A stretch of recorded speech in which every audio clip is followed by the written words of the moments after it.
이재명 대통령도 그 말만 협치라고 하지 사실 포장지 말고 내용물도 좀 들어 있어야 되는데 상임위원장 내정된 거 보셨죠?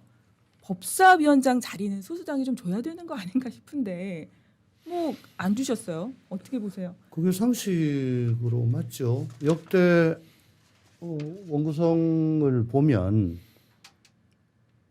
국회의장은 다수당이, 법사위원장은 소수당이 이렇게 게이트키핑을 갈라서 했습니다. 네. 어느 일방도 독점하지 못하도록 그렇게 갈라서 나눠서 했는데 이게 깨진 게 21대예요. 21대에서 그때도 뭐 170, 80석을 민주당이 했잖아요. 네.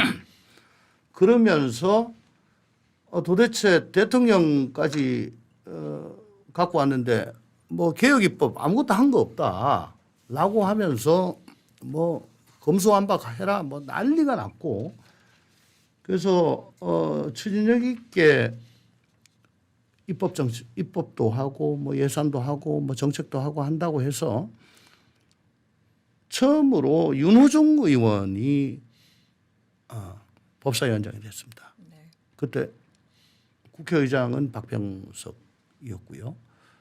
처음이에요. 그리고 그 이후 이제 1년 하고 박광원이 들어왔고 그러다가 이제 하반기에는 김도읍으로 다시 내줬죠. 그 22대가 되니까 또 국회의장 우원식 법사위원장 정청래 했는데 야 이거 원래 나눈 게 맞잖냐. 그게 맞죠. 왜? 설령 지금 법사위원장을 국민의힘이 하더라도 지금처럼 사흘 내에 일주일 내에 법안 발의해 가지고 본회의 통과하는 일은 힘들어요. 근데 그게 정상입니까? 뭐 무슨 그 동창회 회칙 만드는 것도 아니고 일주일 만에 법이 지금 나온단 말입니다. 그것도 어마무시한 법들이 국민의 권리와 자유와 생명과 재산에 대해서 큰 영향을 미칠 법들이 그렇게 속성으로 뚝딱 만들어지는데 그걸 개혁법안이라고 얘기해요. 그런데 법사위원장 정도는 줘야 지금 법사위원장, 국회의장, 대통령 이 고속도로가 빵 뚫려가지고 누가 하나 발의하고 일주일 만에 본회의 통과하면 저 국무회의 가지고 한 달 안에 이게 공포 시행이 됩니다. 그런데 법사위원장이 야당이다. 네. 그러면 잡겠죠. 잡으면 뭐 하느냐. 패스트 트랙을 해요. 패스트 트랙은 5분의 3입니까? 예. 예. 그 한 10달 정도 늦춰집니다. 10달 정도 입법이. 그런데 그 취지가 뭐냐면 아무리 급하더라도 한쪽 정파가 반대하는 게 있으면은 그래도 수기를 좀 하자라고 이 선진화법에 넣어놓은 거거든요. 일주일 만에 법 만들지 말고 이게 원래 선진화법 취지에도 맞고 의회주의에도 맞아요. 근데 지금 뭐라 그럽니까? 올해 안에 개혁입법 완수해야 된다. 그거 하는데 국힘이 법사위원장 차고 앉아가지고 있으면은 올해 안에 못 끝낸다. 우린 급하다. 안 된다. 글쎄요. 그렇게 한번 해보십시오. 그럼 국민들이 이걸 다 보실 거예요. 그래서 한쪽으로 권력이 치우쳤죠. 그죠? 지금 오로지 이재명 대통령의 선의에 기대할 수밖에 없는 그런 상황입니다. 그렇죠. 만약에 정말 협치를 원한다면 그것도 좋지만은 이번에 법사위는 한번 줘보시죠. 주는 게 좋겠다고 난 생각을 합니다. 정도로 한번 뜻을 넌지시 내비치면 아마 그렇게 될 겁니다. 그러면 정말 협치 의지를 난 인정하겠어요. 그렇죠. 근데 그렇게 안 할 겁니다. 아니 제가 봤을 때 법과 관련 비음만 들어가도 요거는 1도 안 내주겠다는 그런 모양새인 게 또 두 분 헌법재판관도 지명을 하셨잖아요. 두 분을 진보 성향의 두 분이시죠. 김상환 전 대법관 그리고 오영준 서울고법 부장판사 뭐 이렇게 되면은 헌법재판관 구성이 저쪽으로 또 다 쏠리게 되고 현재 지형이 진보 우위로 바뀌게 되는데 앞으로 어떤 일들이 벌어질까 상당히 우려가 됩니다. 저는 지금 현재 제일 걱정하고 우려하는 부분이 이제 어제 이재명 대통령이 이제 신임 헌재 이제 소장 내정자입니다. 그것도 네. 소장 내정자예요. 그냥 헌재 재판관도 아닌. 지금 이제 결되면은 그 사람들까지 이제 헌재에서 무리 없이 이제 청문회 마치고 헌재 이제 재판관으로 임명이 되지고 나면은 이제 헌재마저도 헌재는 위헌 심판 청구에 따른 그런 이제 판단도 하지만은 또 위헌 정당 해산 심판 청구에 대한 판단도 헌재에서 하게 되겠습니다. 네. 지금 이제 그러니까 이게 국민의힘 의원들이 이 지금 엄중한 상황을 정말 잘 봐야 되는 게 이재명 대통령이 지금 이제 취임하고 난 이후에 통합과 안정, 실용 이런 걸 통해 가지고 대단히 국민들을 안심시키고 있어요. 그렇지만은 앞으로 이 보십시오. 국회 자기 친정집 식구에서 민주당은 대려 우리가 만든 대통령 이재명 대통령이 민주당 대표 시절에도 사법 리스크 때문에 엄청난 고생과 또 불안과 우려 속에서 지내왔는데 이제 대통령이 됐으니까 그 우려를 우리가 깨끗하게 불식시켜 주자. 그래서 형사소송법 개정하고 공직선거법 개정하고 다 그래서 사법 리스크 다 틀어주자. 대법관까지 정원해가지고 또 안전핀을 또 만들자. 뭐 이런 정도 했는데 이재명 대통령이 그런 것들은 좀 지금 하지 마. 뭐부터 해달라 그랬습니까? 내란 특검 3법 이걸 먼저 처리하자 그런 거예요. 네. 그것도 윤석열 정부가 임명한 그 강요들 장관들 그 국무위원들 데리고 일사천리로 그냥 내란 특검 3법 공포 5개를 해버렸습니다. 즉 그 말은 지금부터 이야기해요. 이 내란 특검 3법은 윤석열 대통령 정부의 2년 7개월의 모든 것을 다 조망해냅니다. 13 비상계엄의 그 오판부터 김건희 여사 왜 윤석열 정부가 왜 망했습니까? 결국은 김건희 여사 하나 지키려고. 그래서 집권 세력인 국민의힘이 그거 방어하고 그거 대응하느라고 집권당의 면모를 갖추고 국민들의 목소리를 가감없이 대변하고 또 정책적으로 집권 세력으로서 역할을 다하는 그런 정당이 아니었어요. 그러다 보니까 결론은 대통령 파면으로 이 파국을 가져왔는데 저는 이제 이 다음 문제가 이렇게 보십시오. 이게 이제 결국은 그러면 이재명 대통령을 바치던 그 강력한 지지층을 갖다가 뭔가 정치적으로 만족시켜주지 않으면 불안합니다. 이 사람들. 그 수단이 이 특검 3법입니다. 즉 그 말은 그 타겟은 국민의힘이 될 수밖에 없는 거예요. 정치 영역을 손을 댄다는 이야기입니다. 이게 이제 국민의힘이 그래서 자정요록과 변화와 쇄신을 통해서 윤석열 전 대통령하고 절연하고 또 윤석열 대통령 측근에서 권력을 휘두르고 호가호위한 세력들 일부는 정치적 책임을 지주라는 거죠. 불출마도 선언하고 이선 후퇴하면서 앞으로 국민의힘 그래도 야당으로서 제대로 된 면모를 갖추고 세우고 그리고 스피커를 털어대더라도 그래도 윤석열로부터 그렇게 막 아부하면서 그런 정치 세력이 아닌 그래도 당내 소장파라도 좀 비주류들이 앞장서서 해야 이 야당다운 야당으로 갈 수가 있는 건데 그걸 못 하고 있는 거예요. 즉 그러면은 이거는 이제 앞으로 헌재 이야기한 건데 그러니까 내란죄 가지고도 이 위헌 이제 정당으로서 내란 심판 받을 수 있죠. 더군다나 공당이 그 8명의 치열한 후보 경합 경선을 통해서 뽑은 그 김문수라는 후보자를 놔두고 야심한 새벽에 그 후보자를 그냥 후보자 자격을 박탈해버리고 1시간 만에 그냥 한덕수라는 사람을 후보자로 또 만들고 결국은 국민의힘 당원들을 그걸 갖다 부결시킴으로써 김문수 후보를 유지는 시켰지만은 그 자체가 정당법의 정당 민주주의를 한마디로 위배받네. 즉 정당 해산 사유에 해당이 될 수 있는 겁니다. 그래서 지금 현재 결국 국민의힘이 자정놀이하지 않고 저렇게 하고 있다가 한 연말쯤 보십시오. 연말쯤. 그런데 국민의힘은 위기의식 자체가 없는 것 같은데요, 그렇죠. 지금. 네? 예? 많은 그래서 사람들- 네. 제가 한마디만 하겠습니다. 자유당 시절에 이승만 정권, 이승만 대통령이 하야하고 난 이후에 나라는 섀도 그냥 떨어뜨리는 그 건시가들, 섀도가들이 다 5.16 군사법정에 서고 패족이 돼가지고 저 자연 깊은 산 속에 숨어들고.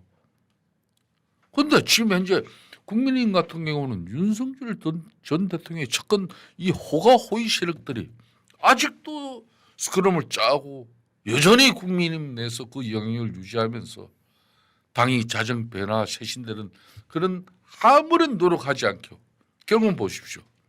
그 비대위원장 5대 핵실안 낸 그것도 수용하지 않으면서 저항 반발하고 그 김용태 비대위원장 뭐 임기 좀 더 늘려가지고 그 5대 핵실안 정도라도 가지고 변화하면 네. 뭔가 달라지는데 그것도 용두삼이 만들면서 송은석 자신들의 입맛에 맞는 원내대표 뽑아가지고 이 사람이 이제 앞으로 다음 주 화요일 정도에 또 이제 비대위원장 그러니까 관리행 비대위원장으로 전당대회를 개최하는 그런 대응 역할도 하겠다는 거거든요. 그러면은 이 자정이라는 거 쇄신과 변화가 없는 거예요, 이 당이. 그리고 야당 짓 하겠다는 거예요. 지금 제일 무서운 암이 제가 알기로는 췌장암으로 알고 있어요. 판정 받으면 몇 개월 못 살고 돌아가셔야 되는 그런 암으로 알고 있습니다. 그 이유가 뭐냐? 말기가 되어서야 판정이 나온다는 거예요. 맞아요. 그 전에는 고통도 없고 자각 정세가 없어요. 뭐 암에는 지금 난리가 났는데 모른다 이겁니다. 결국 당신 그거 선고 받으면 그때는 이미 석 달 뭐 이렇다는 거죠. 제가 이 말씀을 드린 이유는 뭐가 문제인지를 알고도 모른 척하는 건지 정말 모르는 건지는 내가 모르겠는데 마치 그 가장 안 좋은 병에 걸린 것처럼 자각 증상이 과연 있느냐 그거부터 인정을 해야 그러면은 이거 개복을 할까 뭐 화학요법을 할까 이 얘기가 진정이 되지 않습니까? 근데 아픈 데가 없어. 병원에 안 가요. 그러니까 계속 그러고 사는 거예요. 오늘자 그 조선일보의 그 박성민 정치 컨설턴트가 중증 환자 보수는 왜 아직도 치료를 거부하는가 이런 글을 썼더라고요. 네. 여기서 제가 같은 재밌게 읽은 내용이네요. 부분이 이겁니다. 음. 문제는 수술을 거부하고 있는 국민의힘이다. 아, 그건 아픈 건 안 해 그래도. 문제를 해결하려면 위기에 동의하는가? 원인은 무엇인가? 그렇지. 해결책은 있는가? 순으로 풀어야 하는데 국민의힘은 위기감이 전혀 없다. 그러니까 1번이 안 되니까 그 다음으로 넘어갈 수가 없는데 제가 보기에는 그건 모른 척하는 겁니다. 왜? 그 인정하면은 자기 기득권을 내려놔야 돼요. 맞아. 지금 여건 야건 300명 배지 중에 거의 290명 이상은 내가 한 번 더 해먹는 거 외에는 관심이 별로 없는 사람들이 다다라고 저는 생각을 합니다. 오늘 11시에 국민의힘에서 의총이 열렸죠. 거기서 김용태 비대가 이제 당무감사를 하겠다. 그 중간 점검 결과를 발표하겠다고 했는데 뭐 이거 얘기한 사람 없지 않습니까? 아 그러니까 지금 현역 지역구 의원의 한 80% 정도가 영남이죠. 이분들 지역 가면은 뭐 내가 하는 얘기를 그분들이 하신다. 난 그거 대변하는 거다라고 하는 모양인데 그러면 영남만 이제는 뭐 PK도 아닌 것 같아. TK만 가지고 그냥 가시라고요. 제가 보기에는 아까 말씀하셨지만 3대 특검 돌아가면은 아마 지금까지 나왔던 거 비슷한 걸로 거기서 추론할 수 있는 거 가지고는 그 특검이 밥값을 못했다고 생각할 겁니다. 저런 게 있었어? 이건 또 뭐야? 이런 것들이 나와야지만이 그래도 특검이 제 역할을 하네라고 평가를 받을 거라고 생각하고 더군다나 지금은 사상 초유의 3대 특검이 동시에 돌아가잖아요. 네. 세 개가 경쟁이 붙을 거예요. 특히 내란 특검과 김건희 특검 요 두 개는 수사 기간도 길고 사이즈도 크잖아요. 아마 경쟁이 붙을 겁니다. 그래서 저기서 뭐 하면은 야 그럼 우린 뭐 없어? 이런다는 거죠. 그럼 어떻게 됩니까?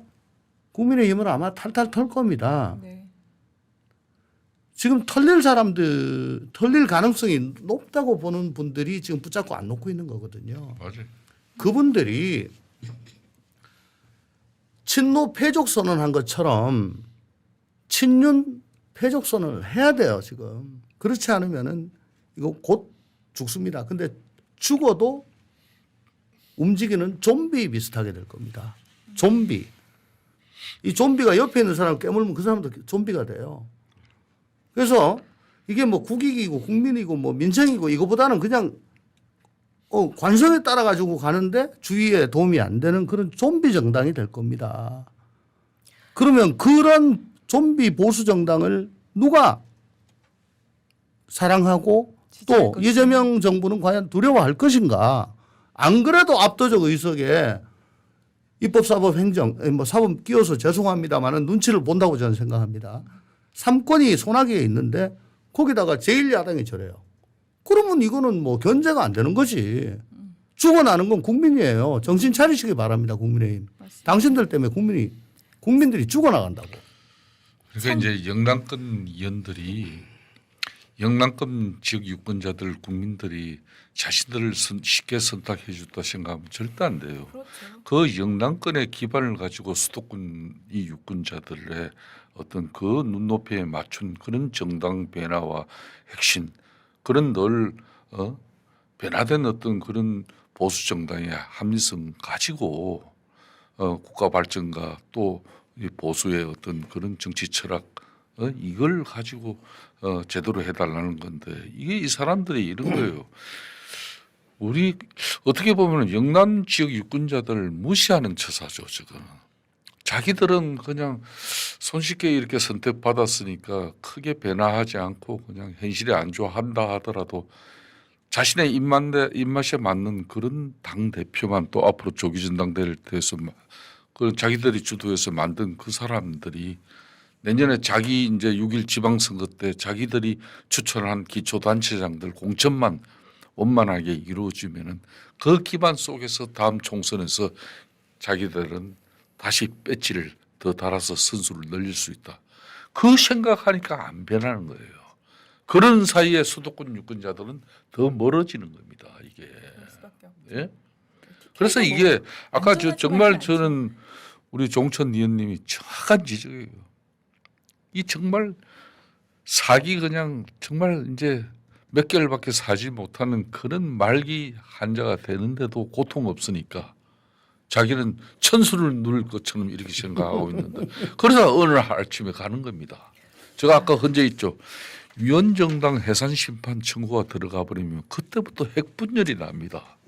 만일 이게 진짜 정치 보복적으로 민주당이 이렇게 우리를 똘똘몰이 해가지고 위원정당 심판 청구까지 나 그러면 자신들의 형사 여탈이 헌재 심판 결정에 따라서 돼요. 그건 통진당 그 해산 절차에 보면은요 이런 게 있어요. 헌재 뭐 이렇게 정당 해산에 관한 그 구체적인 내용은 없지만 판례로서 그게 통진당 그러니까 정당이 해산되면은 그 정당의 구성원들은 전부 다 배치가 다 날아갑니다.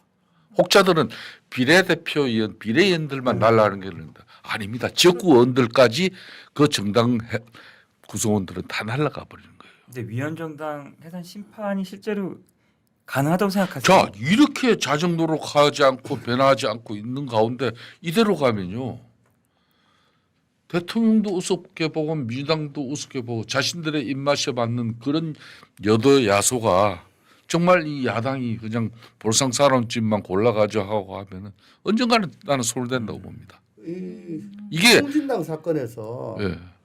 그 위원정당으로 되기 위해서는 뭐 일부가 뭐 그런 생각을 하고 뭐 그런 결의를 했다라고 되는 게 아니고 당이 예. 그 조직 체계에 따라 가지고 체계적으로 움직여야 됩니다. 예. 근데 지금 당장 한동훈 당시 대표인가요? 네.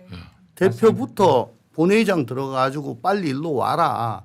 그리고 18명이 반대를 했죠. 더 안 들어와서 그거밖에 안 되지만은 그거 없으면은 사실 나는 가능성도 조금 있다고 보는데 당 대표부터 그게 아니기 때문에 이게 당 전체가 그렇게 똘똘 뭉친 건 아닙니다. 예. 그래서 저는 순수 법리적으로만 봤을 때는 가능성이 없다. 그렇게 높지 않다라고 생각하지만 그래도 또 이 헌법재판이라는 게 정치적 성격을 상당히 가진 재판이기 때문에 그때 당시에 민심이 어떻게 부는가에 따라 가지고 결론이 날 수도 있겠고 그때를 대비해서 기초 체력을 키워놔야 그 기초 체력은 뭐냐 국민의 지지거든.